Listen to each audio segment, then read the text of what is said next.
let's revise like why some of the survivors are still in the game. So if you look at retailers in general, maybe some of them actually make the stuff work. Maybe there's even traders in the oil industry that make obviously a very good living out of it. But what's the main difference of those people who make it?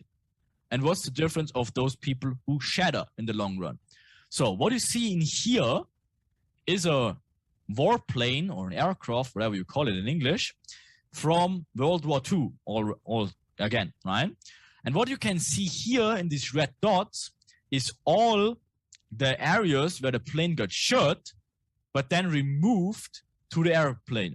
What is it called? Like, what's the freaking landing space area? How's it called? I forgot the freaking name. You know what I mean? When it returns, let me know what it is. Airport. There you go. Oh my God, what's wrong with my English? So again, if the airplane actually returns from whatever the battle, they analyzed all the aircrafts and obviously try to see what's going on. And all these red dots simulate where the airplanes got shot when it got come back from war. So question from you, for you, where would you armor these airplanes if you're now building them again? Where would you armor them?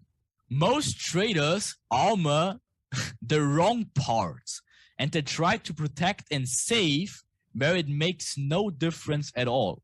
Then you would see the answer is we need to focus on what actually keeps the plane flying and what drives the plane and not what does not make a difference anyway. So if you rethink this example now, if that is an airplane that come back from a battle and it got shot here or here or here, it obviously came back. So that means the airplane was still flying. But guess what? What does all the airplanes have in common here? It never got shot here, or maybe it shot here, but then it never come back because there's no red point in here. So that means if the airplane gets shot in these areas where there's no red points, that just means that is pretty much the places or the parts of the plane which have a significant role. And if you get hit in the engine or in the driver's seat, whatever, or in this area, you will crash. See the difference? So if you armor it here, you can save the material and save the weight because again, if you get shot here, it's most likely that you still can fly. But if you get shot here, you will crash. So you better armor these areas. And a few of you already marked up very, very good. And I'm so proud to see because that's essential. And I'm very glad that we have some people in here that already think a few steps ahead. If not, then again, hopefully now it makes sense. Focus on what actually keeps the plane driving and flying.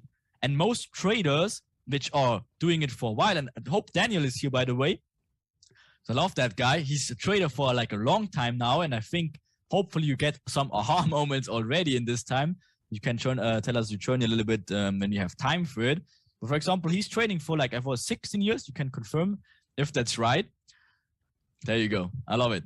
Right. So that's dedication right here. So we just need to work on the things that keeps obviously flying and focus less on the points where maybe it doesn't work. Right. Or maybe, again, maybe you tried that in the past to focus a little bit on the wrong areas. So hopefully we get to these points which matter the most. And I hope so far you're having a good some moment already.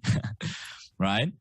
So with that being said, what could be other reasons though? Like, again, now we know like that we should focus on stuff that works. But again, so what pretty much stops the plane from flying in the first place? If you now obviously transaction to the trading analogy, so let's see what actually stops people from flying.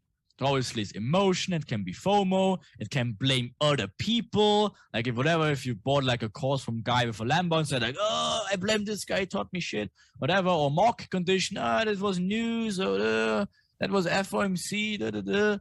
Or of course, if you have wrong or even no risk management at all, too emotional in general, like cannot be not only FOMO, but the fear of losing or being too euphoric or whatsoever, gambling aspect of it, whatsoever, then maybe also quitting too early. If you just try it out for like a few weeks and then say like, oh shit, whatever, I'm not a millionaire yet, so I will quit that shit. That's quitting too early, of course. Then maybe no consistency.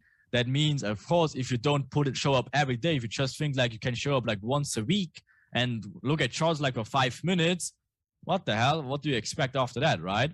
Maybe reverse range trading, that's some sort of psychology as well. Again, if you're making a losing trade and then think, oh, I need my money back, whatsoever, double down on the next trade and shit like that. Or, of course, wrong trade management. And that will be a huge part about intraday trading, because guess what? If this is Asia range, for example, you got the perfect trade in here. Perfect buy trade, whatever limit order hit, like you saw us do it all the time. Perfect limit order, zero drawdown whatsoever. Then the mitigation in here after the break of structure, perfect. Also with a limit order, perfect, zero drawdown. Also, oh yeah, my God, then you're up like 1 to 10s, 1 to 15s. Awesome, awesome, awesome. But guess what? You have the wrong target and think this will go up here. And then the whole thing gets a break even.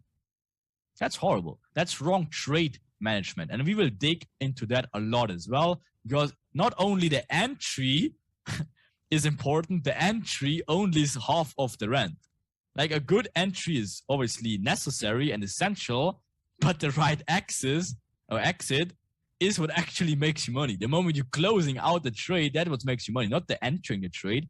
The closing makes you trade. And to close it in the right areas, that of course is the most important point, because if you don't do that, you're just giving it away or getting a break even in the worst case, right?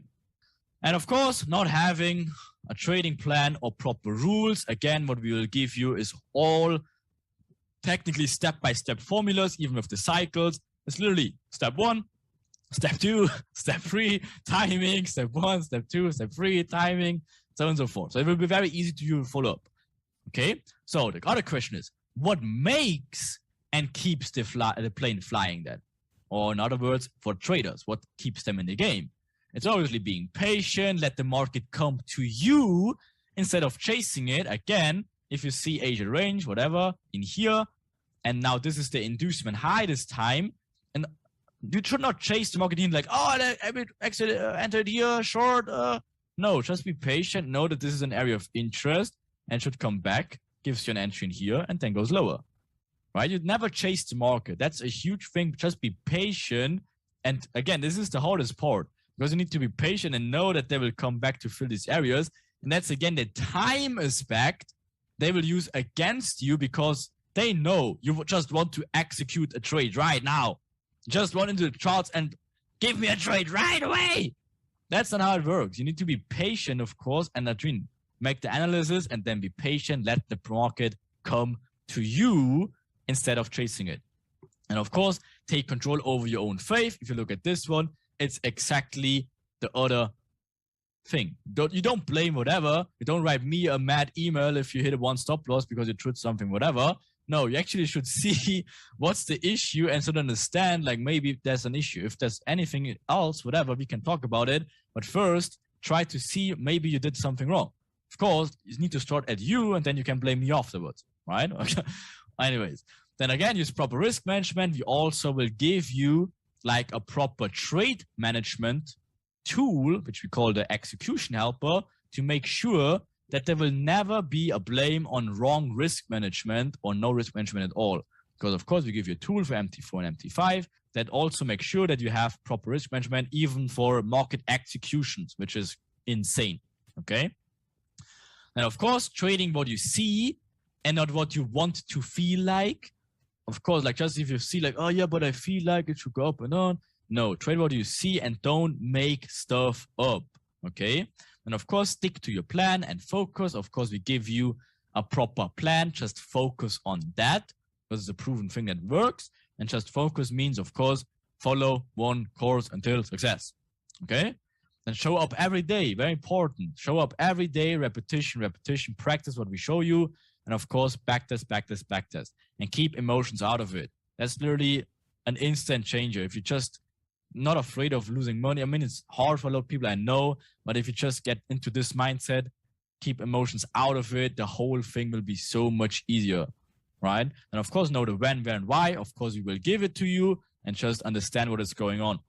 And only take trades that fall into your trading plan. Again, we will not make stuff up and then just following the rules, okay?